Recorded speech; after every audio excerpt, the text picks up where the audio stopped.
বিল বাকি থাকায় জমা রাখা হলো বসত ভিটার দলিল। এমনকি ক্যান্সার আক্রান্ত ওই রোগীকে নারী রোগীকে রাখা হলো স্টোর রুমে। এমন অমানবিক অভিযোগ উঠেছে ল্যাবেডের নিজস্ব অপরাজয়ী আবাসন লিমিটেডের বিরুদ্ধে। ঘটনাটি রাজধানীর গ্রিন রোডে গত জুলাই মাসের। অনুসন্ধানে যা উঠে এসেছে তা শুধু দুঃখজনক নয়, বরং মানবাধিকারের প্রশ্ন তোলে। বিস্তারিত রাজীব ঘোষের রিপোর্টে। রাজীব ঘোষ আমাদের সহকর্মী যুক্ত হচ্ছেন বার্তা কক্ষ থেকে। রাজীব ঘোষ, আপনাকে স্বাগত। আপনার প্রতিবেদনটা দেখলাম, মানে ওই আপনার শেষ প্রশ্নটা পিটিসিতে যা দিলেন সেই প্রশ্ন দিয়ে আপনাকেও প্রশ্ন করি, কোথায় মিলবে এর সমাধান? কোথায় সরকার, কোথায় আইন আদালত? আপনি যদি একটু খেয়াল করেন, প্রতিদিনই খবরের কাগজে বা বিভিন্ন মাধ্যমে আমরা কিছু খবর পাই, কিন্তু এই ধরনের খবরগুলি আসে না। ভাষা ভাষা কিছু তথ্য আসে যে হাসপাতালে ঠিকমতো ট্রিটমেন্ট হচ্ছে না, কিন্তু আমাদের অনুসন্ধানের জায়গা আসলে ট্রিটমেন্ট ছিল না। আমাদের অনুসন্ধানের জায়গাটা ছিল যে বিল দিতে না পারার কারণে কিছু জামানত রাখা এবং রোগীকে কষ্ট দেওয়া। আমরা অনেক কষ্ট করে এই বিষয়গুলো অনুসন্ধান করেছি।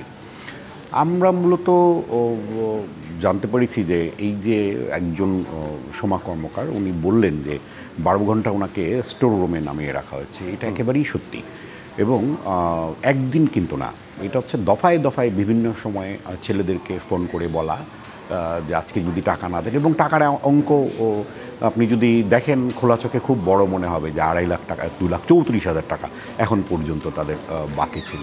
হাসপাতাল কর্তৃপক্ষ চাইলেই বা ওই কর্তৃপক্ষ চাইলেই বিষয়টা, মানে আমরা বলি না যে ক্ষমা করে দিতে, এটা সরকারের সাথে যোগাযোগ করতো বা আইনগতভাবে কোনো ব্যবস্থা নিতে পারতো।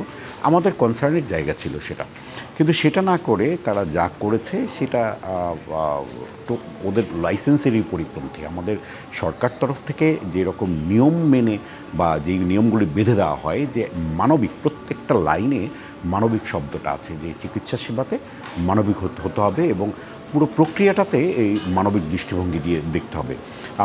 আপনি টাকা দিয়ে সেবা কিনেছেন, আপনি টাকা দিতে বাধ্য, মানে টাকা এই রোগীর পরিবারকে দিতেই হবে, এটাও যেমন সত্যি। আবার এটার জন্য আপনি তাকে নানাভাবে নির্যাতন করবেন, তাও আবার ক্যান্সারের মানে 3rd স্টেজের রোগীকে, এটা আমরা আসলে ভাবতেই পারি নাই যে এটা 2025 চলছে এবং এরকম আধুনিক একটি সময়ে ল্যাবেডের মতো একটা আধুনিক প্রতিষ্ঠান এই ধরনের ম্যানেজমেন্টে এই ধরনের লোকজনকে রাখবে যারা রোগীকে নানাভাবে নির্যাতন করবে। তা আমরা আসলে এইটার কোনো প্রশ্নের উত্তরই পাইনি। আমরা জিজ্ঞেস করার পরে তিনি বলেছেন যে আমার ম্যানেজমেন্টের কাছে জবাব দিতে হচ্ছে যে এই যে ভাড়া যাচ্ছে, প্রতিদিন ভাড়া উঠছে, এই টাকার হিসাব তো আমি দিতে পারছি না।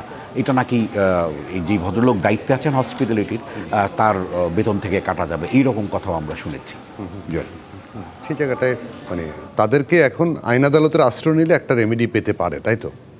হ্যাঁ, এরকম একটি নিয়ম আছে আমাদের রাষ্ট্রীয় যে কাঠামো, এই কাঠামোতে এই একটি বেসরকারি প্রতিষ্ঠানের কিছু আলাদা নিয়ম আছে। সরকারি হাসপাতালগুলিতে তো একেবারেই একটা মিনিমাম টাকা প্রয়োজন হয়। আপনি চাইলেই সরকারি প্রশ্ন করতে পারেন, তাহলে কারা কেন সরকারি হাসপাতালে গেল না? এখন বাধ্য হয়েই তারা এসছে। তারা কিন্তু এই ভালো চিকিৎসা করতে যে কিন্তু 8-10 লাখ টাকা খরচ করে ফেলেছে। আপনি বাস্তবতা জানেন, ঢাকা শহরে একটা জায়গায় থেকে চিকিৎসা নেওয়া, চিকিৎসার পিছনে ক্যান্সারের মতো রোগীর একটা চিকিৎসাতে 8-10 লাখ টাকা ওই পরিবারটা খরচ করেছে। এখন যখন দেখে যাচ্ছে যে একেবারে আটকে গেছে বা ঠেকে গেছে, তখন ওই কর্তৃপক্ষের বাধ্য হয়ে এই জায়গার জমির দলিল বন্ধক রাখা। জি, একদম পরিষ্কার। রাজীব ঘোষ, আপনাকে অনেক ধন্যবাদ। আমাদের বিশেষ প্রতিনিধি রাজীব ঘোষ আমাদের সঙ্গে যুক্ত ছিলেন বার্তা কক্ষ থেকে।